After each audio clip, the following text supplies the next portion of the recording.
I think we'll probably do as we always do, and we'll start in the East, and I'll give you mine first, and we'll go 15 to 1 like always, and I'll give you some of my reasonings for it, while Connor's will just be read out. He didn't leave me any notes, but we'll go ahead and put it out there. So I'm going to start 15 to 1. In 15, I've got Toronto.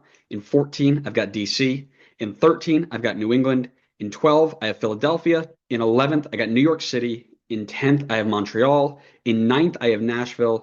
In 8th, I have Orlando. In 7th, I have Chicago. 6th, I have Columbus. 5th, we're at FCC. 4th, we've got Miami. 3rd, we've got Red Bull. 2nd, we've got Atlanta. And first, we have Charlotte FC. Now, if you've watched any of our previews or you watched our Goals TV prediction tier list, you will know my prediction, my reasoning behind some of these. And I'll go through really quickly and just kind of rebrief you on some of that, right? So Toronto, I am not thrilled with. I know they just signed a new striker after we did our preview, but there is not a lot of thrill behind this Toronto side. I don't think the roster build is very good, and I think they've got a lot of work to do to get anywhere close to being successful. If I'm putting it out there, this may be the wooden spoon if I have to pick between them and who I have in the West. I'm probably giving it to Toronto this year. Talked about DC a little bit too. I just think that they are a one-dimensional team that people will figure out. I like Troy Lesesne. I just don't think that he's going to have enough flexibility, if you will, to try and make that team work. New England, it's going to tie into my bold prediction a little bit, which I won't spoil here, but it's not a surprise that there is tension in that team, both on a lot of new players in, but also with the coaching staff. Now, a lot of those players they brought in were from the worst team in history, almost nearly in history, to make up that team. I just don't see it quite working. Philadelphia, I've got moved up to 12. They've got some very interesting new additions late that changed my prediction here. I don't know how they're going to get on with Bradley Carnell from the start. I think they'll struggle a little bit to try and find the pieces, and I just think they might lack that quality to be as successful. New York City as well in that same boat, right? Not a lot of movement in, new coach coming in. They're banking a lot on what they did last season. So they're banking on those moves for Fernandez and Ojeda for really paying off. But they did just lose Santi Rodriguez, which I think is a huge, huge blow for them. And that back line is still a little suspect. Matt Freese, I don't know if he does exactly what he did last year, but it's going to be tough for him for sure. Montreal, I have pushing for that play-in game, and I think I have them just missing out. I like a lot of what they're doing, but I just think there are other teams better than them. Nashville, I think, gets the BJ Callahan bump early. They've added a couple more players that I think are going to really elevate their game from last season. They're going to be defensively strong still, and I'm really interested to see how they can get on. This is a tough one. I had Montreal and then Nashville switched, but I flipped them last minute, so maybe that might not hurt me too bad. Orlando at 8 is a tough one, and I can't tell you really what I've got going for Orlando here. I just think that they're going to take a step back. You know, they started off really rough last year and worked their way all the way up after losing Facundo Torres and a couple of other pieces. They have added to them. I just don't know how quickly they're going to gel together and mesh. So I've got them at a slow start, but enough to get into the play-in game. I don't think that they're going to miss the playoffs. Chicago's my big one, and I am all aboard the Chicago train. I don't have them in the play-in game. I have them in the playoffs straight out. I like the Triple G signing. We know this. I've mentioned it a bunch of times. I really think it's going to be solid. Along with that, I think they've got all the players they need to be successful with the right coach involved now. And that's the big difference, right? They had the players to be successful the last couple of years, but it's a coach that makes the difference. I'm really excited for Chicago. Columbus have really yet to replace their two big striker signings. I know they've got stuff in the works. They have to, right? There's no way that they don't have something working.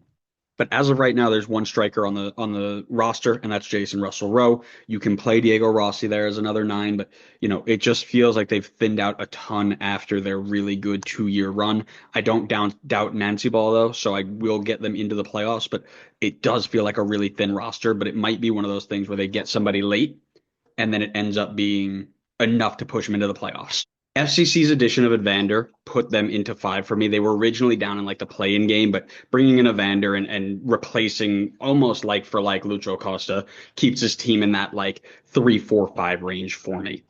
Inter Miami drops to 4 out of 1 last year, and I think it's just because they've got so many competitions they're in. They're in more than they were last year. There's a lot more travel, and they're going to take them a little bit more serious. You got Club World Cup, you got Champions Cup. I think those two they're going to really, really focus on hitting hard. And I think MLS may fall to the wayside early on, which would be enough to put them behind.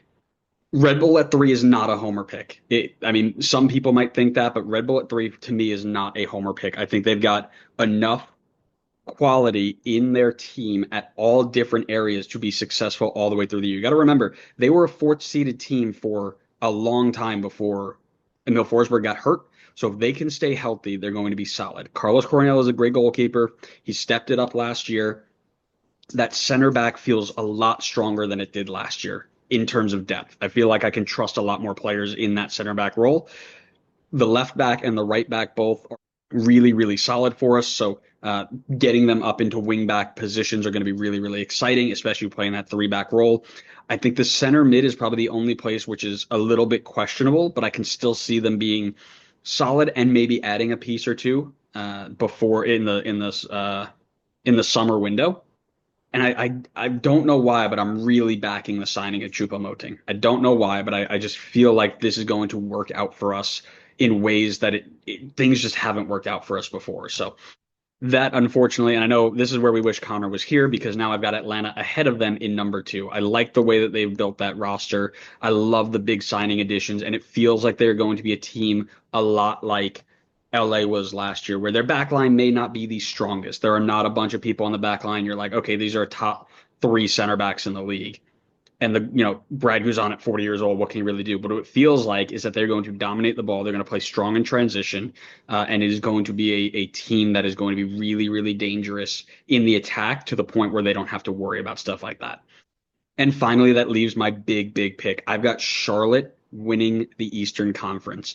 I love their roster build. I think Dean Smith is a very, very good coach for this team. Having a player like Wilfred Zaha come in during the offseason to play in transition, which is a way that Charlotte play consistently. I can see him being like an Eastern Conference Denny Bouanga. Pair him with a Patrick Agyemang who's going to break out this year with Lyle Abada on one side as well. You've got Tokla Mati, who we talked about in our preview. You've got Pep Biel behind them. You've got all of these players that can come in and make a really, really big difference, as well as a pretty solid midfield behind them in terms of depth and rotation pieces. And then a back line that was the best in the East last year with the reigning goalkeeper of the year. This may be their last chance to run it back with guys like Kalina and Malanda, who may get sold midway through, and Tim Ream, who knows how he's going to go for. But I feel like this might be a really, really big year for the North Carolina side. That being said, those are my 15. You can tell me exactly what you think. I probably don't care. Because at the end of the day, I feel confident in those, and usually I have at least one of them right. So come at me. That being said, we are going to go into Connor's predictions, and I'm actually just going to go split screen it on my computer here so we can see exactly what Connor did compared to us. So Connor's predictions. In 15, he has New England. In 14, he has Toronto. In 13, he has DC. In 12th, he has Philly.